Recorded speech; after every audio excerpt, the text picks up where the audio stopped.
وہ شخص جو طمع کرتا ہے کسی کی دولت میں. نمبر 2 وہ شخص جو بہت زیادہ ہنستا ہے. نمبر 3 وہ شخص جو تہمت لگاتا ہے. نمبر 4 وہ شخص جو پرایا عورتوں کو دیکھتا ہے. اور نمبر 5 وہ شخص جو تکبیر اولا اس سے محروم رہ جاتا ہے. اور نمبر 6 وہ جو چغل خور ہو. 7واں جو غیبت کرتا ہے. حضرت عیسیٰ علیہ السلام کے زمانے میں حضرت عیسیٰ علیہ السلام کے ساتھ محپل بیٹی تھی اور اس کے ساتھ اپنے دوست یا صحابہ جو تھے حضرت عیسیٰ علیہ السلام کے وہ بیٹے تھے. اور حضرت عیسیٰ علیہ السلام نے فرمایا کہ آپ لوگوں کو یہ بات پسند ہو کہ آپ کے کسی ساتھی کا جو ہے وہ لیٹا ہو سویا ہوا ہو اور اس کا عورت جو ہے وہ ظاہر ہو تو آپ لوگ کیا کرو گے؟ تو دوست نے کہا کہ ہم اس کو ڈانپ لیں گے. پھر اس نے کہا کہ کوئی اگر اس کی برائی بیان کرے تو اس ساتھیوں نے کہا کہ ہم اس کو روک لیں گے. حضرت عیسیٰ علیہ السلام نے کہا کہ غیبت کی مثال ایسی ہے کہ اگر وہ سویا ہے اس کی عورت جو ہے جو غلطی سے جو ہے وہ کھل گئی اور یہ اس طرح غیبت اس طرح ہے کہ آپ اس کو مزید اس کے کپڑے اتار دیں. تو اللہ ہمیں غیبت سے بچائے. بہت بڑی جو ہے یعنی گناہ جو سب سے بڑی گناہ ایک ایسی گناہ جس کی معافی بھی نہیں ہے.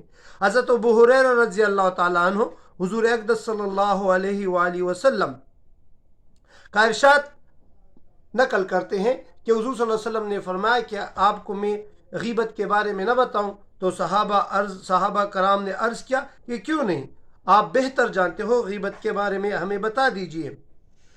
تو حضور صلی اللہ علیہ وآلہ وسلم نے فرمایا کہ غیبت ایک ایسی چیز ہے کہ آپ کا بھائی جو ہے وہ موجود نہ ہو اور آپ اس کی برائی بیان کر لیں. صحابہ نے عرض کیا کہ اگر وہ برائی اس میں موجود ہو، میں مفہوم بیان کر رہا ہوں، اگر وہ برائی اس میں موجود ہو تو حضور صلی اللہ علیہ وسلم نے کہا کہ ہاں وہ غیبت ہے. اگر وہ برائی اس میں موجود نہ ہو تو یہ تو تہمت اور الزام ہے. پھر قرآن شریف میں آیات مبارکہ میں آتا ہے اور جس کا مفہوم یہ ہے کہ آپ لوگ اپنے بھائیوں کی غیبت نہ کریں. اگر آپ لوگ ایسا کرو گے تو آپ لوگ بڑے گناہ میں مبتلا ہوں گے. یعنی اور غیبت سے اپنے آپ کو بچاؤ. بچانے کا بھی کہا ہے. ایک واقعہ اس پر بہت مشہور ہے کہ حضرت عبداللہ بن مبارک ایک بہت بڑے بزرگ وہ حج پر گئے تھے. تو کسی نے پوچھا کہ ایک شخص تھا، اس نے عبداللہ بن مبارک کو بلایا کہ آئے اور میرے لیے اللہ تعالیٰ سے معافی مانگے، میں نے بہت بڑی گناہ کی ہے. تو عبداللہ بن مبارک نے پوچھا کہ کیا آپ کی گناہ اتنی بڑی ہے کہ زمین سے لے کر عرش تک؟ تو اس شخص نے فرمایا کہ ہاں اس سے بڑی گناہ ہے. پھر پوچھا کیا آپ کی گناہ اللہ تعالیٰ کی رحمت سے بڑی ہے؟ تو پھر وہ شخص خاموش ہوا. پھر اس نے پوچھا کہ آپ نے کیا گناہ کیا ہے؟ شخص نے کہا کہ میں نے بدکاری کی ہے.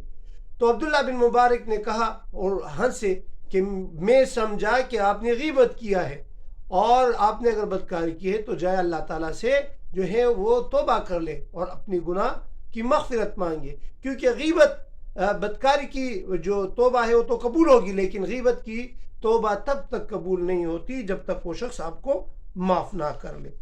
حضور اکرم صلی اللہ علیہ وآلہ وسلم جب معراج کے موقع پر گئے، یہ حدیث ابو سعید رضی اللہ تعالیٰ عنہ سے روایت ہے کہ جب حضور صلی اللہ علیہ وآلہ وسلم معراج کے موقع پر گئے تو وہاں پر آپ لوگوں نے آپ صلی اللہ علیہ وآلہ وسلم نے کیا دیکھا کہ کچھ لوگ جو ہیں وہ اپنے بدن سے گوشت ہٹا کر وہ کھا رہے ہیں اور وہ گوشت پھر بن رہا ہے اس کے بدن پر اور پھر وہ گوشت جو ہے وہ اٹھا کر کھا رہے ہیں.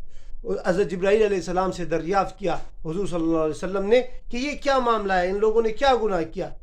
جبرائیل علیہ السلام فرماتے کہ یہ وہ لوگ ہیں، آپ کے امت کے وہ لوگ ہیں جو غیبت کیا کرتے تھے.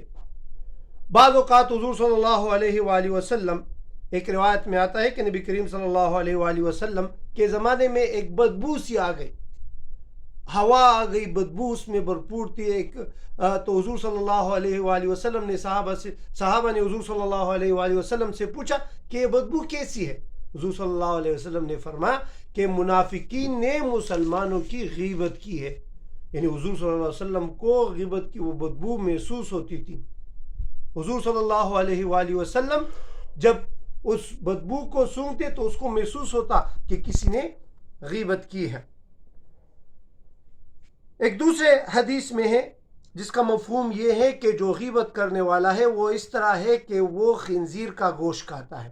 دیکھیے کتنی بڑی جو ہے بات کی ہے، یعنی خنزیر کا گوشت تو ویسے بھی حرام ہے، قرآن میں بھی آیا ہے، آپ لوگ دوسرا پارہ دیکھ سکتے ہو، اس میں باقاعدہ حکم ہوا ہے، لیکن غیبت ایک ایسی گناہ ہے کہ آپ خنزیر کا گوشت کھا رہے ہو۔ امام غزالی اپنے کتاب مکاشفۃ القلوب میں بھی غیبت کا ذکر کرتے ہیں، اور وہ فرماتے ہیں، بلکہ اس نے کچھ حدیث نقل کی ہے کہ حضور صلی اللہ علیہ وآلہ وسلم نے اپنے زمانے میں صحابہ کو اور اپنے لوگوں کو حکم دیا کہ آپ لوگ روزہ رکھیں، اور تب تک آپ روزہ نہیں کھولو گے جب تک میں نہ کہوں۔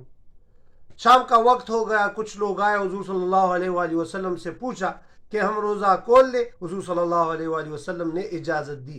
ایک شخص آئے، ایک صحابی آئے، اس نے کہا کہ میری 2 بیویاں ہیں اور ان لوگوں نے روزہ رکھا ہے، کیا وہ روزہ کھول دے؟ حضور صلی اللہ علیہ وسلم نے منہ موڑا، پھر پوچھا، پھر منہ موڑا، تیسری دفعہ جو پوچھا تو حضور صلی اللہ علیہ وسلم نے کہا کہ یہ لوگ جو ہے یہ تو روزے سے نہیں ہے، ان لوگوں نے تو گوشت کھایا ہے۔ صحابی حیران ہوئے کہ ان لوگوں نے تو کچھ نہیں کہا۔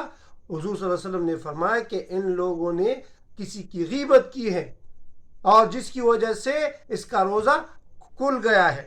تو وہ آئے اور حضور صلی اللہ علیہ وسلم کی خدمت میں حاضر ہوئے اور اس کو فرمایا کہ آپ لوگ کیا کریں؟ جب ان لوگوں نے کیا تو اس کے منہ سے خون اور گندگی نکلی۔ یہ حضور صلی اللہ علیہ وسلم کا معجزہ تھا۔ تو پھر ان لوگوں نے کیا کیا؟ ان لوگوں نے توبہ کی۔ پھر حضور صلی اللہ علیہ وآلہ وسلم کا یہ بھی ارشاد ہے کہ آپ کے امت میں سب سے غریب کون ہے؟ صحابہ نے بھی پوچھا کہ سب سے غریب کون ہے؟ صحابہ سے دریافت کیا حضور صلی اللہ علیہ وسلم نے، تو صحابہ نے کہا کہ وہ شخص غریب ہے جس کے ساتھ دولت وغیرہ نہ ہو۔ حضور صلی اللہ علیہ وسلم نے فرمایا نہیں، غریب وہ نہیں ہے، غریب وہ شخص ہے جو کسی کو گالی دیتا ہے، کسی پر تہمت لگاتا ہے، کسی کا مال کھاتا ہے، کسی کو قتل کرتا ہے۔ یعنی قیامت کے دن یہ شخص جو ہے یہ اپنی نیکیوں سے ہاتھ دھو بیٹھے گا۔ حضور صلی اللہ علیہ وآلہ وسلم نے فرمایا کہ یہ شخص تو پہلے یعنی یہ جو جس کا ذکر ہو گیا ان گناہوں کے بدلے اپنی نیکیاں دے گا، اور جب ان کی نیکیاں ختم ہو جائے گی تو پھر وہ شخص جس کے گناہ یا جس کا غیبت اس نے کیا یا جس پر ظلم کیا ہے اس کے گناہ جو ہیں اس پر ڈال دیے جائیں گے۔ اللہ تعالی ہمیں غیبت سے بچائے۔ غیبت جو ہے ایک بہت ہی یعنی عظیم گناہ ہے، ایک بڑی گناہ ہے، اور اس گناہ کی معافی جو ہے تب ہوتی ہے جب وہ شخص جس کی آپ نے غیبت کی ہو وہ آپ کو معاف کر لے۔ حسن بصری کا آخری واقعہ میں سناتا ہوں، پھر میں بس کروں گا۔ حسن بصری رحمۃ اللہ علیہ ایک بہت بڑے بزرگ ہے۔ ایک دن اس کو کسی نے کہا کہ فلاں شخص نے آپ کی غیبت کی ہے، تو حضرت حسن بصری رحمۃ اللہ علیہ نے کیا کیا کہ ایک کھجوروں کا ایک ٹوکری اٹھائی، اور وہ ٹوکری اٹھا کر اپنے شاگردوں کے ساتھ ہو کے اس شخص کے پاس چلا گیا، اس کا دروازہ کٹکھٹایا۔ جب وہ شخص باہر نکلا تو حسن بصری رحمۃ اللہ علیہ نے فرمایا کہ یہ کھجور لیجئے، آپ نے مجھ پر احسان کیا ہے۔ وہ شخص حیران ہوا کہ میں نے تو آپ پر کوئی احسان نہیں کیا۔ پھر کہا کہ یہ کھجور لیجئے، آپ نے اپنی نیکیاں میرے اعمال میں ڈالی ہے۔ پھر وہ پوچھنے لگا کہ کس طرح میں نے اپنی نیکی آپ کے اعمال میں ڈالی ہے؟ تو حسن بصری رحمۃ اللہ علیہ نے فرمایا کہ کل آپ نے میری غیبت کی ہے اور تمام آپ کی نیکیاں میرے اعمال نامے میں ٹرانسفر ہو گئے۔ پھر وہ شخص جو ہے کافی پریشان ہوا اور وہ رویا اور توبہ کی اور معافی مانگی حسن بصری رحمۃ اللہ علیہ سے۔ اس کے بعد اس شخص نے کبھی بھی غیبت نہیں کی۔ تو یہ سبق ہم سب مسلمانوں کے لیے ہیں کہ ہم مسلمان کیا کرتے ہیں۔ یہ تو کہتے ہیں کہ شراب حرام ہے، نہیں پیتے، لیکن شراب سے بڑھ کر گناہ ہے غیبت، شراب سے بڑھ کر گناہ ہے جھوٹ، ہم اس سے نہیں بچتے۔ تو ہم مسلمانوں کو چاہیے کہ جو احکامات میں ملے اس احکامات کو پوری طرح اپنی زندگی میں لاگو کرے۔ یہ صرف نہ کرے کہ صرف شراب حرام ہے، شراب نہ پیے، سود حرام ہے، سود نہ کرے، لیکن جھوٹ بھی بولے اور غیبت بھی کر لے۔ دعا کرتے ہیں کہ اللہ ہم کو بھی، مجھے بھی غیبت کرنے سے بچائے اور آپ لوگوں کو بھی غیبت کرنے سے بچائے۔ وآخر دعوانا الحمدللہ رب العالمین۔